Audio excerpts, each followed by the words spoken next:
नमस्कार भारत, आप देख रहे हैं जीएनडी न्यूज़। और आज हम बात करेंगे उसकी जिससे यह पूरी दुनिया इधर से उधर होती है और इस लॉकडाउन में जिसके दामों में सबसे ज़्यादा बढ़ोतरी हुई है। हम बात कर रहे हैं पेट्रोल और डीजल की।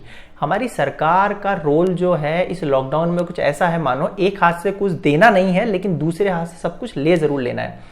7 जून से जब हमारे देश में अनलॉक प्रक्रिया चालू हुई, जिसके बाद लगातार 18वें दिन पेट्रोल डीजल के दामों में बढ़ोतरी हुई है। बीते पिछले 18 दिनों में पेट्रोल 8.5 रुपए प्रति लीटर तथा डीजल 10 रुपए 49 पैसे प्रति लीटर महंगा हुआ है।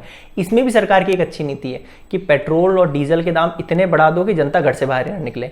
अगर हम दिल्ली की बात करें तो 24 जून की रात तक वहां पेट्रोल 79 रुपए 76 पैसे और डीजल 79 रुपए 88 पैसे था। देखा जो 70 साल में नहीं हुआ वो हो रहा है। नहीं, विकास की बात नहीं हो रही है।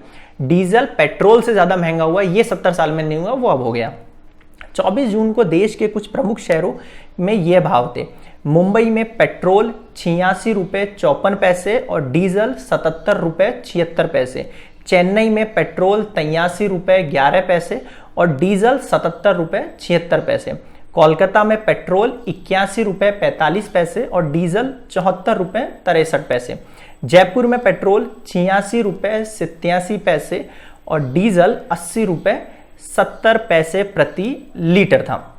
अब आप कहेंगे इसमें सरकार की गलती थोड़े ना है, क्योंकि जो पेट्रोल डीजल के दाम है वो तो अंतर्राष्ट्रीय बाजार में कच्चे तेल के दामों पर निर्भर होते हैं, तो वहां कच्चे तेल के दाम बढ़े होंगे इसलिए हमारी सरकार ने दाम बढ़ा दिए। वरना वो सरकार जिसने 20 लाख करोड़ का हमें इमेजिनेशन पैकेज दे दिया, उसके लिए पेट्रोल डीजल में 5-10 रुपए ऊपर नीचे करना कौन सी बड़ी बात है। आइए इस गणित को भी समझते हैं। देखिए दोस्तों, यह बात बिल्कुल सही है आपकी कि हमारे जो देश में पेट्रोल डीजल के दाम हैं वो अंतर्राष्ट्रीय बाजार में कच्चे तेल के दामों पर निर्भर करते हैं। क्यों?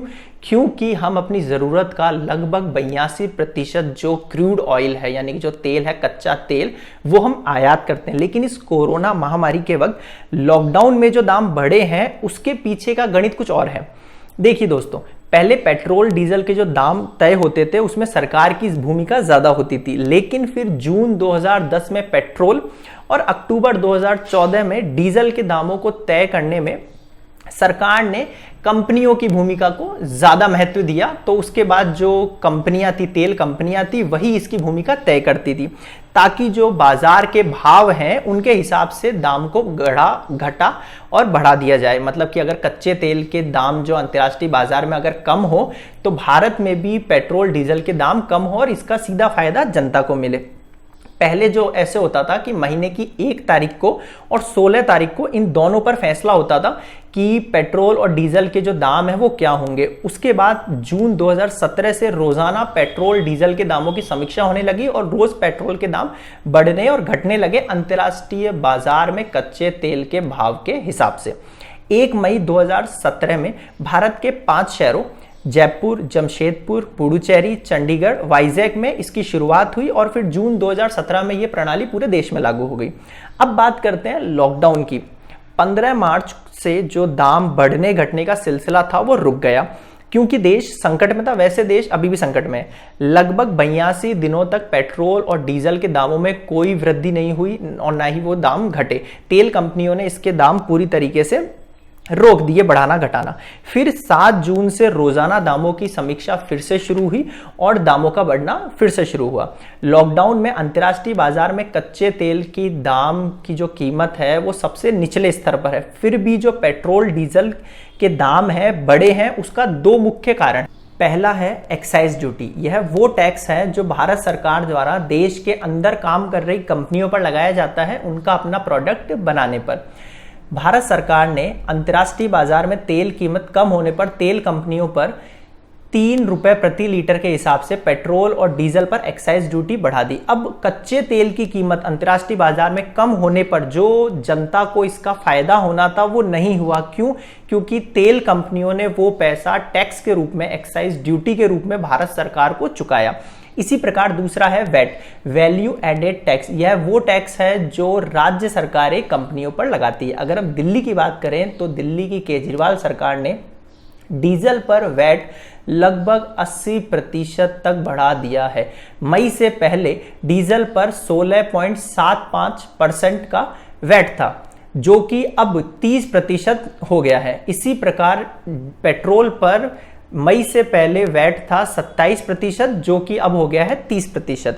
दोस्तों, हम दिल्ली के उदाहरण से इस चार्ट में समझ सकते हैं कि मई से जून तक पेट्रोल डीजल के बेसिक मूल्य में ज़्यादा बढ़ोतरी नहीं हुई है, परंतु स्पेशल एडिशनल ड्यूटी और एक्साइज मिलाकर पेट्रोल पर सरकार ने 10 रुपये प्रति लीटर और डीजल पर 13 रुपये प्रति लीटर की वृद्धि की है। और इस कारण से कच्चे तेल की कीमतें कम होने पर भी जनता से ज़्यादा तेल के दाम वसूले जा रहे हैं, क्योंकि अंततः जो टैक्स कंपनियों पर लगता है वो जनता से ही वसूला जाता है।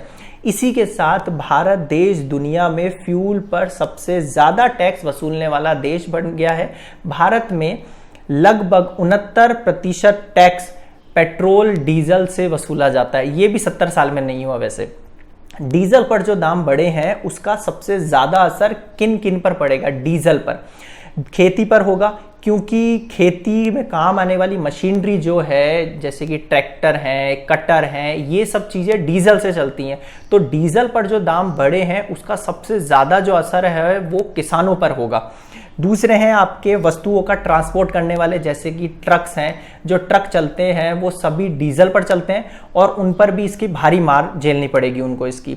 तीसरा है आपकी सार्वजनिक परिवहन, जैसे कि बसेस जो भी चलती हैं उन सब का किराया बढ़ाना होगा, क्योंकि वो अगर डीजल के दाम ज़्यादा चुकाएंगे तो वो भी अपने किराए को बढ़ाएंगे ताकि वो अपने पैसे की रिकवरी कर सकें, और वो भी किससे होगा? जनता से होगा। और आपकी आखिर में बिजली के उपकरण, वहाँ भी डीजल का ही इस्तेमाल किया जाता है। कुछ अनुमानों के मुताबिक सरकार की ये वृद्धि कुछ ही महीनों में 2.5 से 3 लाख करोड़ रुपए का टैक्स अर्जित करके देगी। अब हम बात करते हैं अपने सुझावों की। सरकार को इस कोरोना संकट में उन मध्य वर्गीय किसानों के लिए, जनता के लिए, आम लोगों के लिए अगर कुछ करना है, अगर उन्हें सीधे बेनिफिट पहुंचाना है, तो सरकार को टैक्सेस में कमी करनी चाहिए, अपनी एक्साइज ड्यूटी, वैट में कमी करनी चाहिए, ताकि आम जनता तक इसका सीधा बेनिफिट पहुंच सके और उन्हें सस्ता पेट्रोल डीजल उपलब्ध हो सके। तो दोस्तों, आपको आज का वीडियो कैसा लगा? पसंद आया तो प्लीज़ लाइक कीजिए, वीडियो को शेयर कीजिए, ज़्यादा से ज़्यादा लोगों तक इसे पहुंचाइए। एंड अगर आपको इस वीडियो से रिलेट कोई भी इशू है या अपनी कोई आप सुझाव देना चाहते हैं तो कमेंट बॉक्स में कमेंट करके हमें ज़रूर बताइए। And please please please subscribe GND news channel and press the bell icon, ताकि हमारी नेक्स्ट वीडियो का नोटिफिकेशन आप तक सबसे पहले पहुंचे। तो दोस्तों, धन्यवाद। जय हिंद, जय भारत।